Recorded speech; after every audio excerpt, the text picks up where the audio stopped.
السلام علیکم ګرانو دوستانو. نن به زه تاسو ته د کرکټ په هکله باندې یو څو تازه او ډېر مهم خبرونه درکړم. چې خاص کر زه به تاسو ته ووایم چې رحمان الله ګوربز نن په افغانستان کې ډېر سخت ظلم کړی ده.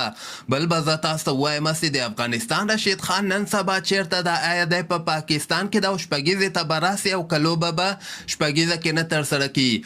او بل به زه تاسو ته د زیمبابوې په هکله باندې یو خبر درکړم چې زیمبابوې نن یوه لوبه بنګلادیش نه ګټلې ده. ویډیو تر آخره پورې وګورئ، په هر څه به تاسو پوهیږئ. راځم اول زه تاسو ته د افغانستان ځوان لوبغاړی رحمان الله ګوربز په هکله باندې یو خبر درکوم چې نن په کابل په شپږیزه دغه شپږیزې چې کومې لوبې دي په دغه کې د اصلي شپږیزو باران کړی ده. لس شپږیزې رحمان الله ګوربز نن په افغانستان کابل کې چې کومه لوبه ترسره شوله دغه کې وهلي دي. په څلوېښت بالو باندې رحمان الله ګوربز سلیزه وهلې ده او ټوټل رنزونه یې په 8 بالو باندې 121 رنزه کړي دي. لس شپږیزې اوه څلوریزې وهلې دي او دغه لوبه هم ډېره په اسانۍ سره ګټلې ده. دغه لوبه د حضرت الله زازي دوی ټیم سره دوی لوبه ترسره کړې وله. زازي دوی ټیم هم ډېر ښه ټارګېټ ورکړی و، یعنې 183 رنزه ټارګېټ یې د ګوربز ټیم ته ورکړی او زازي بیا 18 بالو باندې 13 رنزه کړي دي او دې نه علاوه زبید اکبري او بل لوبغاړی و هغوی بیا 83 رنزه کړي دي او اکبر موسازي بیا 6 رنزه کړي دي.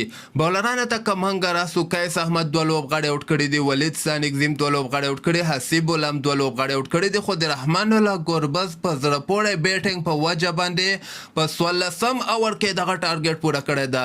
ابراهیم زدران هم بیا په نن لوبه کې په 22 بالو باندې 15 رنزه کړي دي او ګوربز په 48 بالو باندې 121 رنزه کړي دي او مسعود ګوربز چې کوم د ګوربز بل ورور دغه 15 بالو باندې 22 رنزه کړي دي. نو دغه لوبه خو دوی وګټله. نو دا داسې معلومیږي چې شپږیزه کې کابل اوس ډېر مضبوطه سوی ده او د دوی چانس ډېر زیات ده چې شپږیزه وګټي.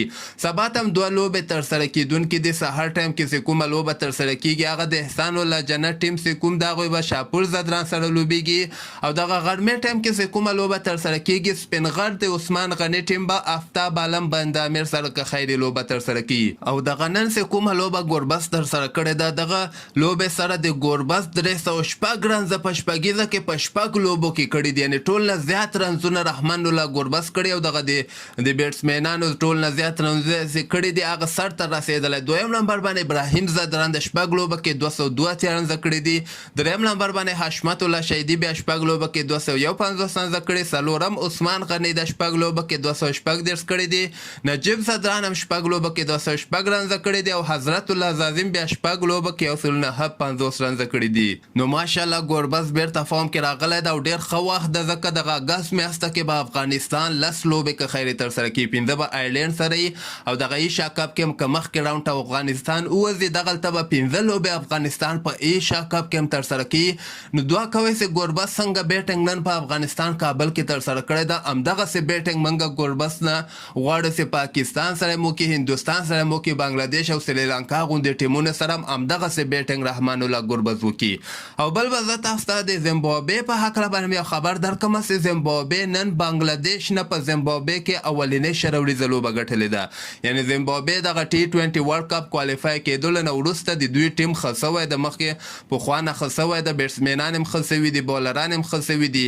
نن لوبه کې زیمبابوې بنګلادیش ته 206 رنزه ټارګېټ ورکړی و. د دوی لپاره بیا مادیرابي یو لوبغاړی د 28 رنزه کړی او سکندر رضا په 26 بالو باندې 15 مهم رنزونه وکړل. بنګلادیش بیا ونه څه کولی دغه ټارګېټ پوره کړي، 188 پورې دغه رنزونه ورسول او ټول اورونه ختم سول. په 18 رنزو باندې زیمبابوې اولنۍ شروریزه لوبه له بنګلادیش نه وګټله.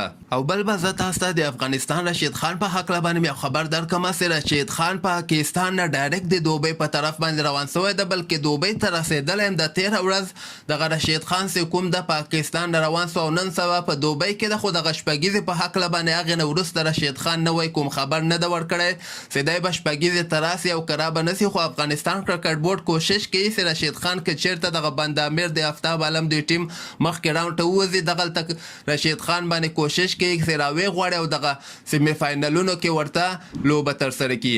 خو رشید خان فی الحال دغه باره کې کوم کنفرم خبر نه ده ورکړی، یعنې 100% کې زه افغانستان کابل ته راځم دغسې رشید خان نه دی ویلي. او بل به زه تاسو ته ووایم چې سبا ته د انګلند او د ساوت افریقا دغه درېیمه شروریزه لوبه هم ترسره کیدونکې ده.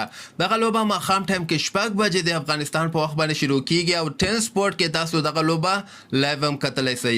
دې نه مخکې هم 2 لوبې ترسره سوې. اولنۍ لوبه ورنه انګلند په 41 رنزو باندې ګټلې ده. دویمه لوبه ورنه ساوت افریقا په 58 رنزو باندې ګټلې ده. نو دریمه لوبه سبا ترسره کیږي. هر یو ټیم چې دغه لوبه وګټي نو د 10 ورځو لوبو سیریز به هم هماغه ټیم خپل نوم باندې کړي.